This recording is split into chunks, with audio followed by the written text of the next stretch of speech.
देखिए अब तदर्थ न्यायाधीशों की नियुक्ति के बारे में फोकस कीजिए। इसका उल्लेख 127 में,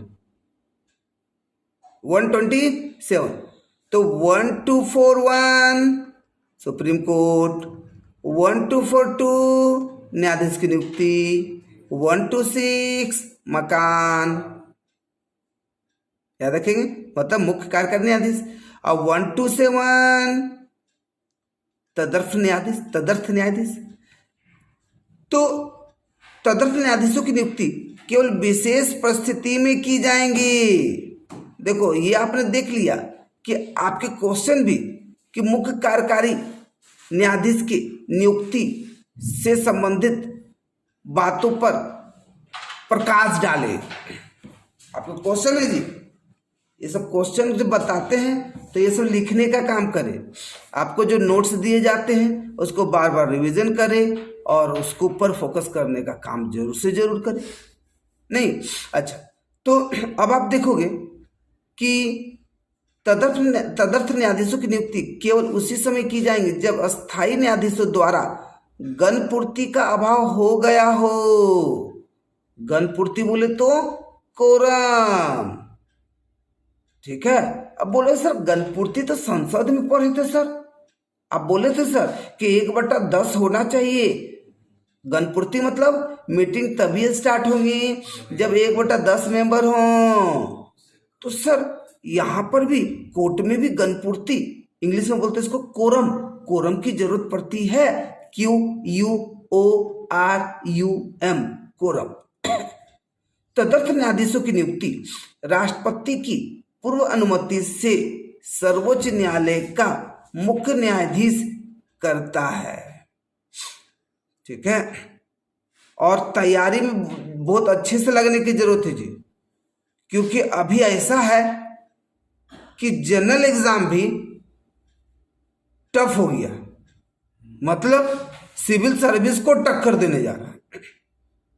इसलिए जो भी सिविल सर्विस की तैयारी करते हैं उनको जरूर बोलते हैं कि जनरल का थोड़ा सा फॉर्म जरूर भरें। उसमें दोनों तरह का चर्चा हम कर देते हैं।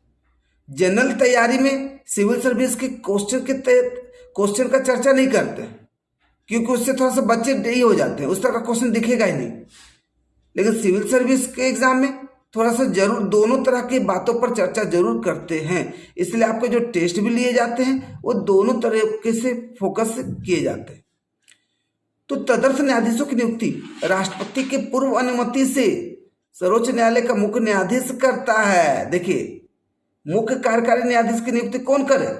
राष्ट्रपति करे। लेकिन तदर्थ न्यायाधीश की नियुक्ति कौन करे? तो चीफ जस्टिस, लेकिन राष्ट्रपति की अनुमति से। देखिए है ना जी, क्यों ऐसा? क्योंकि मुख्य न्यायाधीश तो पद पर हैं। मुख्य कार्यकारी न्यायाधीश की बात कब आएंगे? जब चीफ जस्टिस नहीं है। तो जब चीफ जस्टिस है ही नहीं, रिक्त हैं, बीमार हैं, अस्वस्थ हैं, कार्य नहीं कर सकते हैं, तो वहां तो राष्ट्रपति करे। लेकिन तदर्थ न्यायाधीश की नियुक्ति के मामले में चीफ जस्टिस तो हैं, तो वहां पर नियुक्ति कौन करे? तदर्थ न्यायाधीश की नियुक्ति कौन करे? तो चीफ जस्टिस। अब देखिए ये क्वेश्चन अगर पूछ दे तो आप पहला ऑप्शन रहेगा राष्ट्रपति, राष्ट्रपति ही मारेंगे लोग, क्योंकि तदर्थ पे फोकस नहीं करेंगे, न्यायाधीश पे फोकस करेंगे। और सर्वोच्च न्यायालय के मुख्य न्यायाधीश को यह अधिकार प्राप्त है कि वह हाई कोर्ट के किसी न्यायाधीश को जो सर्वोच्च न्यायालय के न्यायाधीश से सलाह करके तदर्थ न्यायाधीश नियुक्त कर सकता है। चलिए तदर्थ न्यायाधीश जो होंगे वो कहाँ से नियुक्त करेंगे? हाई कोर्ट के किसी न्यायाधीश को तदर्थ न्यायाधीश के रूप में नियुक्त करेंगे। नहीं जी, आप देखोगे कि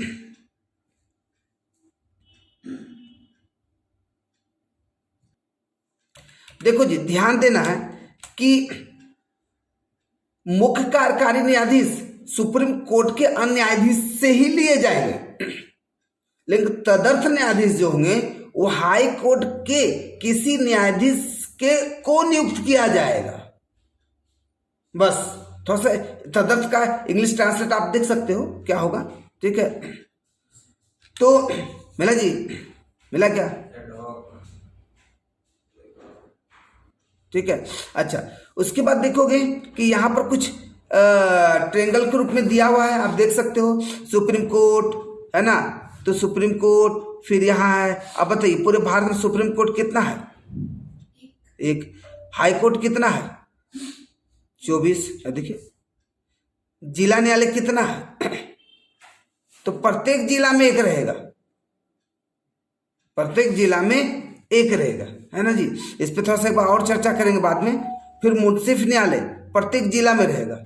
न्याय पंचायत, तो पंचायत बोले तो गांव की बात है, तो ग्राम स्तर पर रहेगा, ग्राम स्तर पर रहेगा। लेकिन यहाँ कोई जरूरी भी नहीं कि हर जिला में एक न्यायालय हो।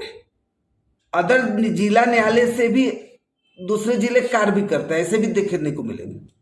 जैसे हर राज्य में हाईकोर्ट पॉसिबल नहीं है, जैसे गोवा में है क्या, दमनदीप में है क्या, तो किसके कोर्ट से काम चला ले?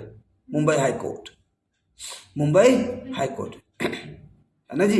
इसलिए आप देखोगे कि कभी कभी देखोगे मूवी, मुंबई वाला कोई मूवी रहेगा तो उसमें गोवा पुलिस को भी दिखाएगा। कभी कभी आप सोचते हो गोवा पुलिस यहाँ क्या कर रहा है? देखो यही मूवी सूर्यवंशम में देख ले, Mumbai police, MP, GP, Goa police सब मिलकर काम कर रहा है। तो जो भी मामले होंगे वो कहाँ आएंगे करने के लिए? मुंबई कोर्ट।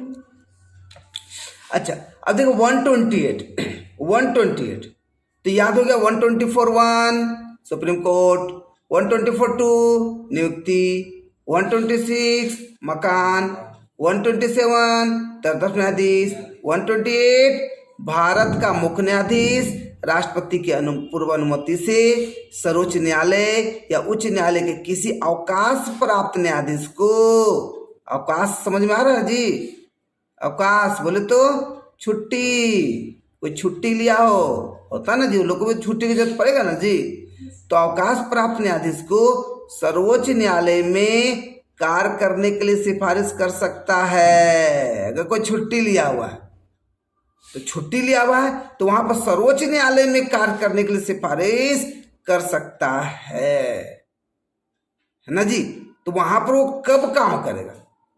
जब आप देखोगे, अब जैसे देखिए यहां पर देखोगे एक चीफ होते हैं सुप्रीम कोर्ट में और 30 अन्य होते ना जी। और कभी लगे कि इसको फुलफिल करना तो ये हाई कोर्ट से ही ना फुलफिल करेंगे जी।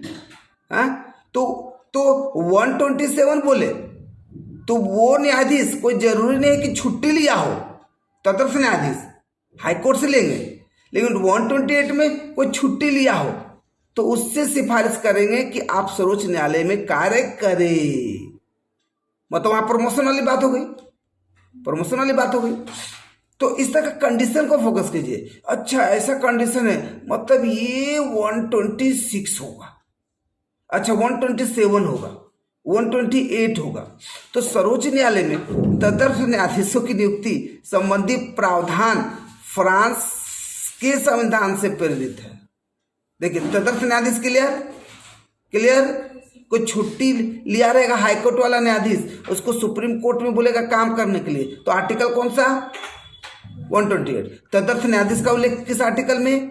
127। ये कहाँ से लिया गया? फ्रांस से। कहाँ से लिया गया? फ्रांस से। तदर्थ न्यायाधीश केवल सर्वोच्च न्यायालय में ही नियुक्त किए जाते हैं, हाई कोर्ट में नहीं। क्योंकि अब दिमाग में आएगा सर ऐसा सिचुएशन तो हाई कोर्ट में भी होगा, तो डिस्ट्रिक्ट कोर्ट से ले लेंगे क्या? नहीं हो सकता जी। जब सुप्रीम कोर्ट को जरूरत रहा तो हाई कोर्ट से नियुक्त कर लिए, हाई कोर्ट को जरूरत रहेगा तो डिस्ट्रिक्ट कोर्ट से कर लेंगे। तो तदर्थ न्यायाधीश की अगर बात करेंगे, तदर्थ न्यायाधीश, तो तदर्थ न्यायाधीश विशेष परिस्थितियों में मुख्य कार्यकारी न्यायाधीश, जब न्यायाधीश मुख्य न्यायाधीश पद पर नहीं है। तो अब बोले सर तो मुख्य कार्यकारी न्यायाधीश हाईकोर्ट में हो सकते हैं? हाँ हो सकते हैं। मान लीजिए झारखंड का हाईकोर्ट का मुख्य न्यायाधीश पद पर नहीं है, मर गए, छुट्टी है, इस्तीफा दे दिए, कोई इसी तरह से, तो वहां पर मुख्य कार्यकारी वाला काम किया जा सकता है। यह लगे कि नहीं सेलेक्ट ही कर दो किसी को परमानेंट, तो भैया अब कोई मर गया तो परमानेंट सेलेक्ट करना पड़ेगा। लेकिन कोई छुट्टी लिए हुए या बीमार है, नहीं उपस्थित हो सकते, तो वहां परमानेंट तो नहीं ना होगा जी। तो मुख्य कार्यकारी मतलब आपके जगह पर जो कार्य करे, आपके जगह पर जो कार्य करे। तो अब सवाल यहां ये उठता है